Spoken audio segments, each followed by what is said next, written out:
आम्हावरी खिळले डोळे उद्याच्या पिढ्यांचे, आज स्वप्न बघतो आम्ही उद्याच्या दिसांचे।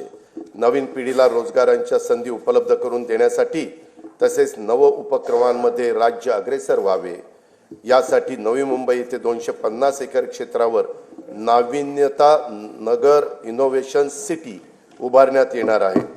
रतन टाटा महाराष्ट्र राज्य कौशल्य विद्यापीठाकडून मायक्रोसॉफ्ट कंपनी मार्फत 10,000 महिलांना कौशल्य व कृत्रिम बुद्धिमत्ता या विषयाचे प्रशिक्षण देण्यात येत आहे।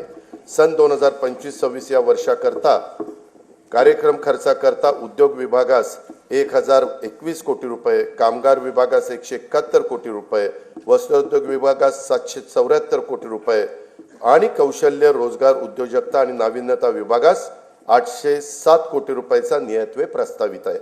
पायाभूत सुविधांच्या मध्ये 1 रुपयाची गुंतवणूक केली तर स्थूल राज्य उत्पन्नामध्ये 2.5 ते 3.5 रुपयांची वाढ होते।